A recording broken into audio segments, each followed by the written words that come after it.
ఢిల్లీలో కాంగ్రెస్ కీలక సమావేశం జరగనుంది. సాయంత్రం 5 గంటలకు సోనియా గాంధీ నివాసంలో మీటింగ్ నిర్వహించబోతున్నారు.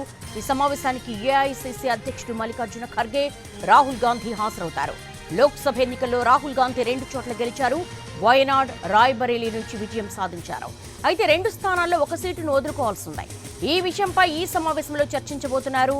ఈ 2 స్థానాలకు సంబంధించి ఒక స్థానంలో ఎవరిని పోటీ చేయించే అవకాశం ఉంది అన్న దాని మీద ఈరోజు చాలా కీలక సమావేశంలో నిర్ణయం తీసుకునే అవకాశం ఉంది. ఢిల్లీలో కాంగ్రెస్ కీలక సమావేశం సాయంత్రం 5 గంటలకు సోనియా గాంధీ నివాసంలో మీటింగ్ అరేంజ్ చేశారు. ఈ సమావేశానికి ఏఐసీసీ అధ్యక్షుడు మల్లికార్జున ఖర్గే, రాహుల్ గాంధీ హాజరవుతారు. ఇటీవల లోక్సభ ఎన్నికల్లో రాహుల్ గాంధీ 2 చోట్ల గెలిచారు. ఒకటి వయనాడ్ అండ్ రాయ్బరేలీ.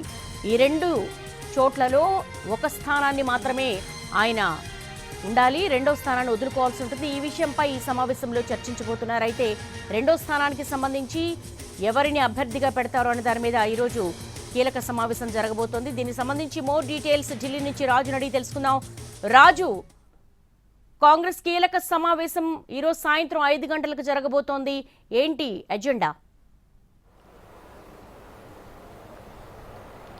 ఎస్ దేవి, ఏదైతే మరికొద్ది సేపట్లో అని చెప్పుకోవచ్చు. ఎందుకంటే 5 గంటలకు జరిగేటటువంటి ఈ సమావేశం సోనియా గాంధీ నివాసంలో జరగబోతుంది. ఈ సమావేశానికి ఏఐసీసీ అధ్యక్షుడు మల్లికార్జున ఖర్గే, రాహుల్ గాంధీ, ప్రియాంక గాంధీలతో పాటు పార్టీలోని ముఖ్య నేతలు కూడా హాజరు కానున్నట్లు తెలుస్తుంది.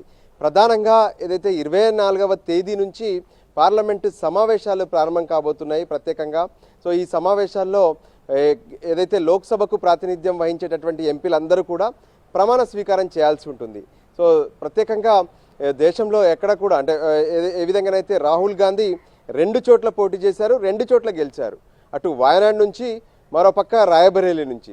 అయితే ఈ 2 స్థానాల్లో ఏ స్థానంలో కొనసాగాలి, ఏ స్థానాన్ని వదులుకోవాలనే దాని మీద ఇంకా అధికారికంగా మాత్రం కాంగ్రెస్ ప్రకటించలేదు. అయితే ఇప్పటి వరకు అందుతున్నటువంటి సమాచారం మేరకు యూపీలో ఉన్నటువంటి రాయ్బరేలీ నుంచే రాహుల్ గాంధీ కంటిన్యూ అవుతారు.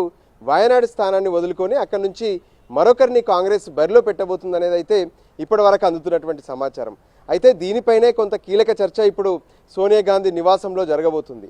వాస్తవానికి రాయ్బరేలీ అనేది ఏ విధంగానైతే అంటే గతంలో అటు గాంధీ కుటుంబంలో ఉన్నటువంటి ముఖ్యులందరూ కూడా అక్కడి నుంచే పోటీ చేసి గెలవడం, దేశానికి ప్రధానమంత్రులు అయినటువంటి పరిస్థితి కనిపించింది.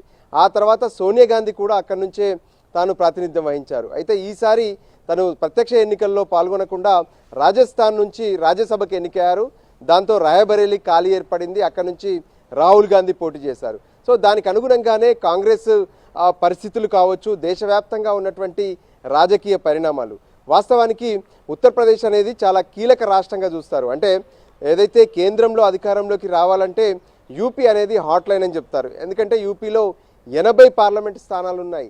సో 80 పార్లమెంటు స్థానాల్లో అత్యధికంగా గెలిచినటువంటి పార్టీనే యూపీలో ఎప్పుడు కూడా అధికారంలోకి వచ్చే అవకాశాలు కనిపిస్తున్నాయి. దానికి